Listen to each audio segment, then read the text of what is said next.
Bismillahirrahmanirrahim. Hamka pernah berkata, membaca buku-buku yang baik bererti memberi makan rohani yang baik-baik.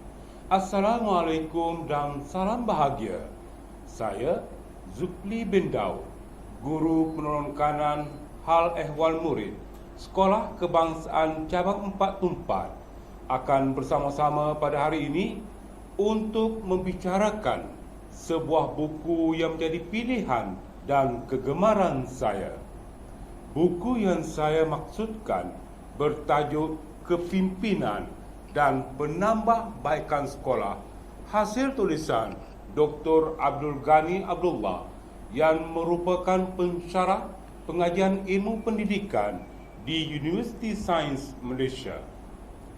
Buku ini diterbitkan oleh PTS Professional Publishing Sdn Bhd dan mengandungi 241 bilangan muka surat. Untuk pengetahuan semua, buku ini merupakan buku ilmiah berkaitan bidang kepimpinan pendidikan yang menarik dan patut dibaca oleh semua yang ingin berjaya dalam bidang kepimpinan, khususnya di sekolah. Saya sebenarnya terpanggil untuk membicarakan buku ini kerana buku ini mengupas pandangan mengenai kepimpinan dan penambahbaikan sekolah dengan tujuan memberi pandangan tentang bagaimana melaksanakan penambahbaikan secara efektif.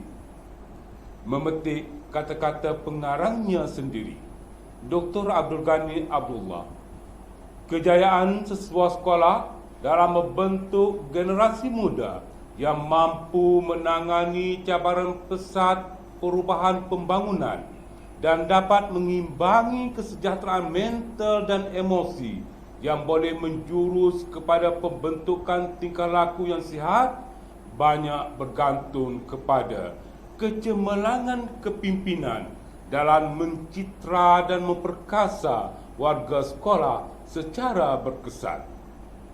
Buku ini sangat sesuai untuk dijadikan bahan bacaan kepada guru pelatih, guru-guru, pengetua, guru besar, pemimpin dan siswa-siswi institusi pengajian tinggi serta juga pengurus-pengurus organisasi bagi membina kemampuan dan keupayaan menghulur bantuan dalam menambahbaikan sekolah. Kepada masyarakat awam, buku ini mampu menjadi pedoman dan panduan bagi sama-sama berganding bahu secara kolaboratif dalam usaha menambahbaikan sekolah. Jika ditinjau mengenai laras bahasa buku ini, pembaca dapat merasakan kesesuaian laras bahasa yang dipilih. Sesuai dengan sebuah buku ilmiah, gaya dan penggunaan bahasanya sangat berkait rapat dengan sasaran pembaca. Bahasanya yang baik, berkualiti dan standar. Sesekali diselitkan juga dengan pandangan dan pendapat penulis-penulis lain. Selain itu, untuk memudahkan pembaca memahami apa yang ingin disampaikan oleh penulis, disertakan juga carta seperti di muka surat 170, model penjelasan serta rajah yang menarik minat pembaca untuk memahami sesuatu langkah penyelidikan. Contohnya, buku ini mendefinisikan penambahbaikan sekolah sebagai usaha yang sistematik dan berterusan ke arah perubahan dalam situasi pembelajaran bagi mencapai objektif-objektif pendidikan dengan lebih berkesan. Terdapat berbagai-bagai pandangan menarik yang dikemukakan oleh penulis dalam buku ini.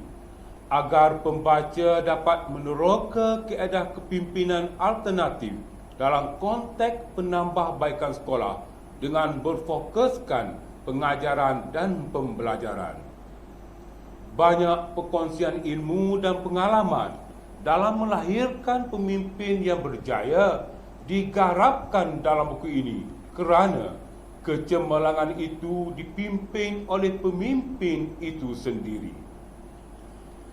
Antara tajuk yang dibincangkan adalah perubahan konteks kepimpinan bagi melestari penambahbaikan sekolah, mengetahui apa itu perubahan penambahbaikan sekolah, menjana pembaikan sekolah melalui pengajaran berkesan, serta penambahbaikan sekolah melalui pengajaran reflektif. Membaca buku ini memberi pedoman kepada kita mengenai kejayaan sesebuah sekolah. Kejayaan sesebuah sekolah bergantung kepada corak kepimpinan yang diamalkan di sekolah itu. Dalam menghadapi transformasi pendidikan, penambahbaikan perlu dilaksanakan di sekolah selaras dengan 11 anjakan yang tergandung dalam Pelan Pembangunan Pendidikan Kementerian Pendidikan Malaysia 2013 hingga 2025. Perubahan dunia yang pesat dalam bidang teknologi maklumat dan ekonomi menuntut perubahan di dalam bidang pendidikan bagi melahirkan modal insan yang berwawasan pada masa hadapan. Kemenjadian dan keberhasilan pencapaian pelajar dan sekolah pada masa yang akan datang dicorakkan dengan penambahbaikan yang dilakukan pada masa sekarang. Kita lihat beberapa pandangan yang diberikan oleh penulis mengenai perubahan konteks kepimpinan, penambahbaikan sekolah dan pasca kepimpinan pengajaran. Sekolah merupakan agen yang penting dalam pembinaan generasi masa depan. Sebagai seorang pemimpin sekolah, pengetua maupun guru besar berperanan dan bertanggungjawab membuat keputusan dan penambahbaikan pengajaran pembelajaran bagi memastikan sekolahnya berada di landasan yang betul untuk mencapai tahap kecemerlangan yang tinggi dan kemenjadian murid yang dihasratkan. Seterusnya kita lihat bagaimana buku ini boleh diaplikasikan kepada pembaca untuk menjadi pemimpin sekolah. Pengetua maupun guru besar ialah pemimpin formal kepada organisasi sekolah. Namun demikian, pada hakikatnya dalam mencapai visi dan misi serta matlamat sesebuah sekolah, kepimpinan sekolah bukanlah digalas oleh guru besar atau pengetua sahaja, tetapi turut melibatkan guru-guru yang berkhidmat di sekolah berkenaan. Kajian oleh Ahmad Zabidi mendapati apabila pengetua atau guru besar memberi peluang kepada para guru untuk membuat keputusan, maka komitmen guru untuk menjayakan program lebih terselak. Dengan itu, sikap guru menjadi lebih positif dan terbuka dalam proses membuat keputusan. Justru itu pengetua atau guru besar yang mengurus secara telus seperti mengagihkan tugas, membuat keputusan dan memberi ganjaran dapat mewujudkan suasana kerja yang selesa dalam organisasi. Apabila guru selesa, maka mereka akan komited terhadap organisasi. Nur Azlina Saad pula mendapati bahawa sebagai seorang pemimpin sekolah perlu memiliki pengetahuan dan kemahiran yang mencukupi dalam menentukan maklumat yang diperlukan, individu yang terlibat dan struktur yang perlu dan sesuai untuk membuat keputusan. Fokus penambahbaikan sekolah adalah segala apa yang memberi faedah kepada pelajar-pelajar, khususnya peningkatan pembelajaran mereka dalam bilik darjah. Tindakan penambahbaikan sekolah ini memerlukan satu perancangan yang sistematik. Perancangan ini dilaksanakan dan diurus secara berterusan. Fokus penambahbaikan sekolah adalah segala apa yang memberi faedah kepada pelajar-pelajar, khususnya peningkatan pembelajaran mereka dalam bilik darjah. Tindakan penambahbaikan sekolah ini memerlukan satu perancangan yang sistematik. Perancangan ini dilaksanakan dan diurus secara berterusan. Dalam penambahbaikan sekolah, aspek-aspek dalaman sekolah iaitu budaya dan keadaan-keadaan membolehkan yang memberi kesan atau impak kepada pengajaran dan pembelajaran di bilik darjah menjadi sasaran perubahan. Iklim dan budaya sekolah adalah penting untuk penambahbaikan serta memacu kecemerlangan sekolah. Bukan mudah untuk memastikan budaya sekolah cemerlang diamalkan oleh setiap warga sekolah, daripada guru-guru, staf bukan akademik dan semua pelajar. Sebagai pengetua maupun guru besar, seharusnya dapat berperanan sebagai pemimpin pengajaran yang berketerampilan. Pengetua maupun guru besar harus memainkan peranan sebagai jurutera manusia.